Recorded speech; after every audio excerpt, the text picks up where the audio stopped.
Kita kerja di perusahaan ingin mencah omset, mungkin biar nggak PKP atau dengan alasan lainnya, minjem KTP kalian sebagai karyawan untuk bertransaksi. Nah itu jangan. Assalamualaikum warahmatullahi wabarakatuh. Selamat pagi, siang, dan malam rekan semua. Apa kabar? Semoga sehat selalu ya. Nah di sesi video kali ini saya akan sedikit menceritakan tentang pengalaman seorang karyawan swasta yang gajinya hanya 2 juta per bulan, tapi dia mengalami sesuatu hal yang buruk terkait perpajakan. Nah, karyawan ini tepatnya di Lok Sumawe, ini terjadi beberapa hari lalu ya. Beliau cerita ke saya terkait perpajakan, kasus perpajakan yang terjadi padanya.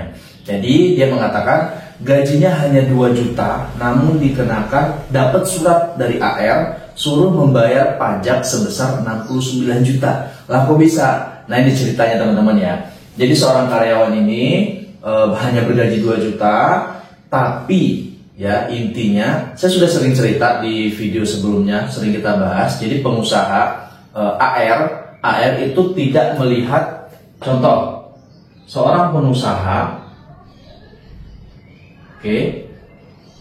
AR atau petugas pajak itu memeriksanya bukan langsung ke pengusahanya ya. Sekarang seperti itu, bukan langsung memeriksa dari pengusahanya, tapi diperiksa itu dari suppliernya, supplier atau distributornya.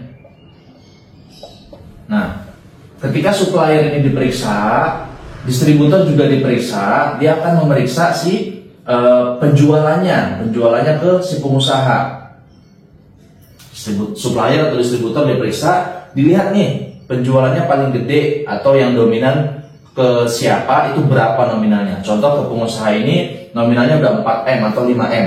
Nah makanya ada potensi si pengusaha itu diperiksa atau disuratin lah, minta klarifikasi penjelasan atas omset yang telah dimiliki atau atas pembelian yang sudah mencapai 4 miliar tadi. Nah case yang sekarang ini adalah si karyawan tadi, dia statusnya hanya karyawan dan gajinya hanya 2 juta per bulan.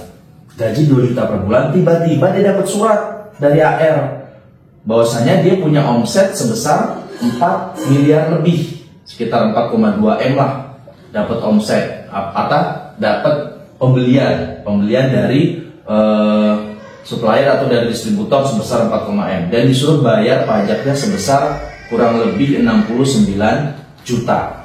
Ini hitungannya dari mana? Dari ini langsung dikali 10% ya. Sama si AR langsung dianggap keuntungannya 10%. Jadi sekitar 400 jutaan lah. Nah 400 jutaan dikurangi PTKP, lalu dikali tarif pasal 17 progresif 5%, 15, 25 dan seterusnya.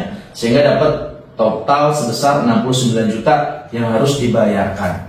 Nah kenapa kok ini bisa terjadi? Padahal dia hanya karyawan, dia bukan pengusaha. Dia karyawan yang bekerja di pengusaha ini. Ini ceritanya adalah pengusaha telur.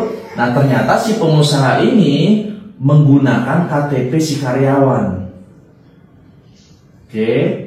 Nah si pengusaha menggunakan KTP karyawan saat bertransaksi dengan distributor atau supplier. Jadi si pengusaha beli telur itu menggunakan KTP si karyawan, sehingga ke-tracking lah bahwasanya faktur dari supplier atau dari distributor itu ke-trackingnya ke KTP si karyawan. Karena kan ketika menjual, membuat faktur, nah fakturnya atas nama karyawan ini karena menggunakan KTP si karyawan. Nah saya kurang tahu pasti ini ada izin dari karyawannya untuk menggunakan KTP-nya atau enggak. Namun klarifikasi terakhir saya tanya, kemungkinan besar KTP ibu digunakan oleh si pengusaha telur tadi. Makanya ibu dianggap mempunyai pembelian sebesar sekian tadi, 4 miliar lebih, dan akan berutang PPh sekian. Ternyata setelah diusut-usut benar si pengusaha menggunakan KTP si karyawan. Nah jadi Bapak Ibu, intinya jangan sampai gunakan KTP kalian sembarangan atau dipinjem deh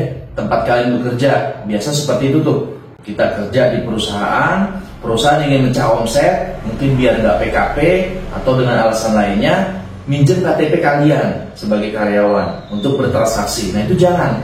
Kenapa? Karena terjadi akan seperti ini nanti. Kita tidak ada pembelian apa-apa, bahkan gaji hanya 2 juta per bulan, tiba-tiba disuratin suruh bayar 69 juta rupiah. Nah, ini bagaimana kelanjutannya? Apakah 69 juta ini harus dibayar? Tidak ada toleransi atau masih bisa disanggah? Nah, jangan lupa follow atau subscribe. Nanti akan saya bahas di video selanjutnya. Sekian dari saya, ada kata yang salah saya mohon maaf. Akhir kata, assalamualaikum warahmatullahi wabarakatuh.